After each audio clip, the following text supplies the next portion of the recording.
اعوذ باللہ من الشیطان الرجیم بسم اللہ الرحمن الرحیم۔ سامعین اور ناظرین، دیوبندی سے شیعہ مسلک اختیار کرنے والے اسماعیل دیوبندی کا شمار دنیا اسلام میں نہایت مقبول اور مشہور مناظرین میں ہوتا ہے، اور کہا جاتا ہے کہ آپ نے اپنی تقاریر، تحریر اور مناظروں سے 23,000 سے زیادہ غیر شیعہ حضرات کو شیعہ کیا۔ اسی لیے آپ کو مبلغ اعظم اور تاج المناظرین کا خطاب ملا۔ مبلغ اعظم اسماعیل سابقہ دیوبندی بہت مشکل نکات کو بہت آسانی سے اپنے سننے والوں کو سمجھایا کرتے تھے۔ تاج المناظرین مولوی محمد اسماعیل دیوبندی نے ایک تقریر کے دوران کہا کہ بہت سے لوگ سندھ میں ایسے ہیں جو پنجاب کے رہنے والے ہیں، مگر اب وہ سندھ میں ہجرت کر کے آئے ہیں کیونکہ ان لوگوں کا گزارا پنجاب میں اچھا نہ ہو رہا تھا، تو اگر دیوبندیوں میں میرا گزارا اچھا ہوتا تو مجھے شیعہ ہونے کی کیا ضرورت تھی۔ سامعین، اسماعیل دیوبندی بلا کے حاضر دماغ تھے۔ آپ کا طریقہ استدلال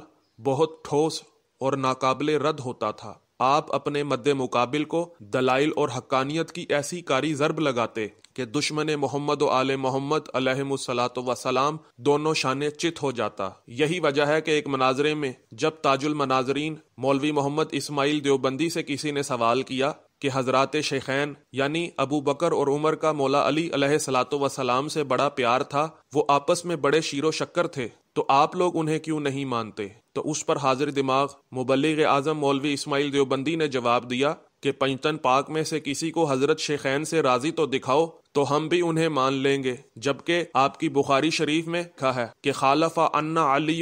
یعنی علی ابو بکر کے مخالف ہو گئے، اور آپ کی بخاری شریف میں لکھا ہے کہ فغضبت فاطمہ تو علیہ السلام کہ فاطمہ ابو بکر پہ غضب ناک ہو گئیں، اور سوائے کے محرکہ میں لکھا ہے کہ امام حسن و حسین علیہ الصلاۃ والسلام نے ابو بکر و عمر کو فرمایا کہ انزل ان ممبر جدنا یعنی میرے باپ کے ممبر سے نیچے اتر۔ اور سامعین، مبلغ اعظم اسماعیل دیوبندی ایک بار امامت کے موضوع پر مجلس پڑھ رہے تھے تو آپ نے کہا کہ قرآن میں جو لکھا ہے کہ والشمس والضحیٰ،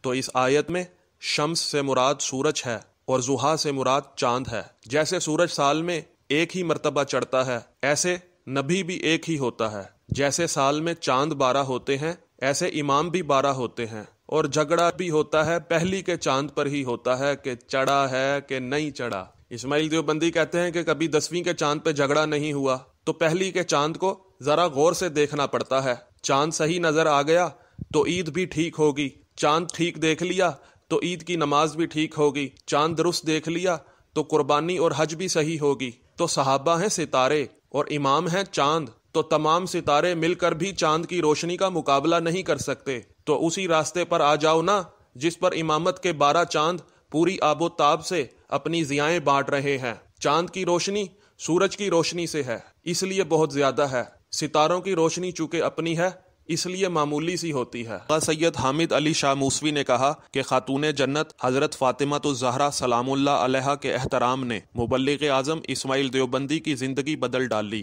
اگست اور ستمبر 1974 میں قومی اسمبلی کے تاریخی سیشن کے دوران مرزیت اور احمدیت کو بے نقاب اور قادیانی رہنما مرزا ناصر کو لاجواب کرنے اور چاروں شانے چت کرنے میں مبلغ اعظم اسماعیل دیوبندی کی جرح نے نمایاں ترین کردار ادا کیا، اور مفتی محمود اور عبدالستار نیازی جیسے اہل سنت زعماء نے شیعہ مبلغ اسماعیل دیوبندی کے ہاتھ چوم لیے، اور 7 ستمبر 1974 کو وہ تاریخی دن بھی آیا جب کئی دہائیوں کی جدوجہد کو منزل ملی اور قادیانیوں، احمدیوں، مرزیوں کو غیر مسلم قرار دے کر اسلام اور تعلیمات مصطفی کو ایک عظیم فتنے سے بچانے کا سامان کر دیا۔ سامعین، ابو حمزہ بشیر احمد جنہوں نے ناموس ختم نبوت مع دلیل عقیدہ ولایت تالیف کی ہے کہ صفحہ نمبر 301 میں لکھتے ہیں کہ جناب سید عباس حسین گردیزی سابقہ MNA عام آدمی نہیں تھے بلکہ سید فیملی کے صاحب حیثیت زمیندار تھے۔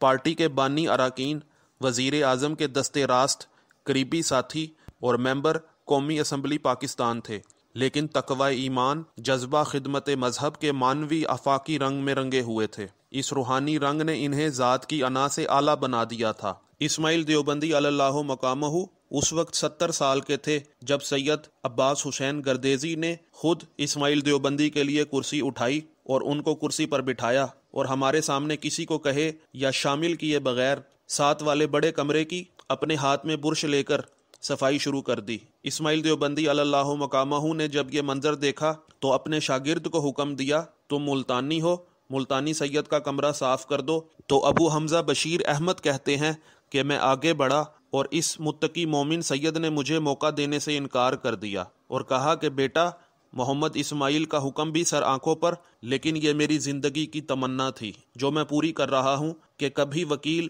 محمد و آل محمد کی خود خدمت کروں، لہٰذا میرا ثواب کم نہ کرو، اس نیکی کے عمل میں مداخلت نہ کرو۔ تو ابو حمزہ بشیر احمد کہتے ہیں کہ ہم اپنی آنکھوں سے حیران ہو کر دیکھ رہے تھے کہ ایک امیر ترین MNA عباس حسین گردیزی سید ہو کر بھی اپنا کمرہ صاف کر رہا ہے، دری بچھا رہا ہے، سفید چادر بچھا کر بستر لگا رہا ہے، ایک طرف مصلی جا نماز سجدہ گاہ رکھ رہا ہے، یہ تمام خدمت کا عمل فخری انداز میں بغیر تھکے مسلسل کر رہا ہے۔ غرض آدھے گھنٹے بعد سید عباس حسین گردیزی نے کمرہ سجا دیا اور اسماعیل دیوبندی اللہ مقامہ کو اور ہمیں آرام کرنے کا کہا اور خود نہانے کے لیے واش روم چلے گئے۔ پھر صاف ستھرے کپڑے پہن کر، سر پر کالی ٹوپی پہن کر اسماعیل دیوبندی اللہ مقامہ کو سلام کیا اور کہا کہ ہوں تو میں MNA، لیکن جناب سیدہ زہرا سلام اللہ علیہا اور مولا حیدر علیہ الصلوۃ والسلام کا ملنگ ہوں۔ آج مجھے جتنا آپ کے ساتھ بیٹھ کر عزت اور سکون مل رہا ہے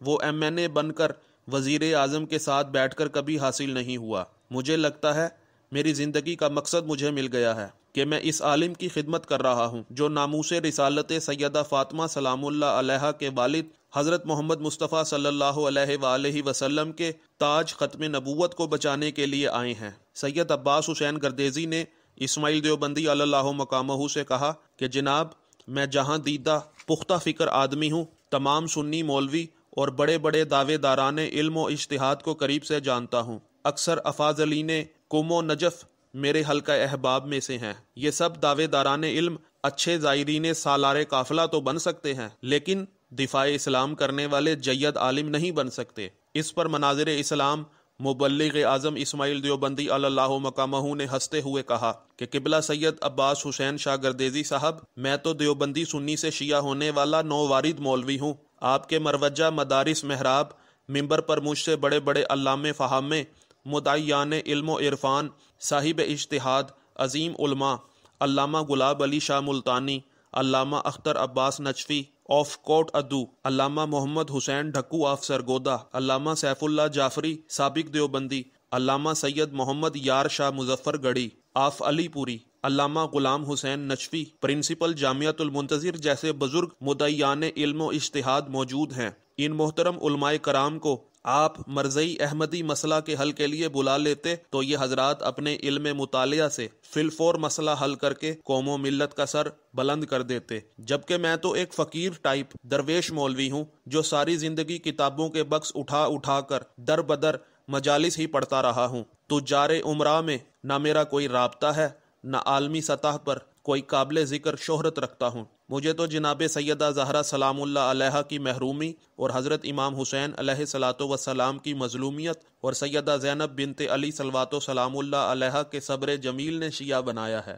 وصولی مال خمس اور صدقہ کے چسکا و لالچ نے مجھے ہرگز مائل با شیعہ نہیں کیا۔ مولا علی و حسین علیہ الصلوۃ والسلام کی صداقت اور سیدہ زہرا بنت رسول سلام اللہ علیہا اور سیدہ معصومہ زینب بنت علی صلوات و سلام اللہ علیہا کی محرومیت و مظلومیت اور ان کے صبر عظیم نے متاثر کیا ہے کہ شیعہ ہوں، مذہب کی صداقت کے دلائل کا عارف امین اور مجادل قاطع ہوں۔ مجھے آزمانے سے پہلے قبلہ MNA صاحب ان مقدسین کو اسمبلی لانے کا ایک موقع ضرور دیں تاکہ آپ کو ان کے دعوی اجتہاد کا بھی علم ہو جائے اور میری درویشی کی معرفت بھی حاصل ہو جائے۔ آخر ایک دن مرنا ہے اور دنیا کو خیر بات کہنا ہے کہ کم از کم میرے جیتے جی آپ کو دوستانے مذہب کا فرق معلوم ہو جائے کہ یہ بزرگ امامے پہن کر کس معیار کے علماء ہیں اور میں پگڑی پہن کر کس مرتبے کا درویش ہوں۔ آپ ایسے لوگوں کا دینی فرض تھا کہ ان مدعیان علم مدرس علماء کو پابند کرتے کہ وہ مسئلہ ختم نبوت کے دلائل دیں اور مرزئی احمدی اشکالات کا توڑ پیش کریں۔ جو ذمہ داری اہل مدرسہ کی تھی وہ آپ نے اہل منبر پر ڈال دی ہے اور مجھ غریب سادے مولوی کو خیمہ سادات بلا کر عمائے دین کی میٹنگ کروا کر آپ نے اور نواز مظفر علی خان قزل باش صدر شیعہ کانفرنس نے مرزئی لیڈر مرزا ناصر احمد سے تحریری مناظرے کے لیے مفت میں پابند فرما لیا ہے، اور مجھے یہ پتا ہے کہ مرزئی اس میدان میں ہارنے کے بعد مجھے مروا کر شہید کر دیں گے۔ آپ سے گزارش ہے کہ ایک بار سورۃ الفاتحہ اور 3 بار سورہ اخلاص مولوی محمد اسماعیل دیوبندی اللہ مقامہ کے لیے تلاوت فرما دیں۔ ہمارے چینل مبلغ اعظم مشن اور ہمارے دوسرے چینل بلینڈ آف ہسٹری کو سبسکرائب کر لیں، اور اگر آپ کو ویڈیو پسند آئی ہے تو ویڈیو کو لائک کریں اور زیادہ سے زیادہ شیئر کریں تاکہ لوگوں کو مذہب محمد و آل محمد علیہم الصلاۃ والسلام کی حقانیت کی معرفت نصیب ہو۔ السلام علیکم ورحمۃ اللہ وبرکاتہ۔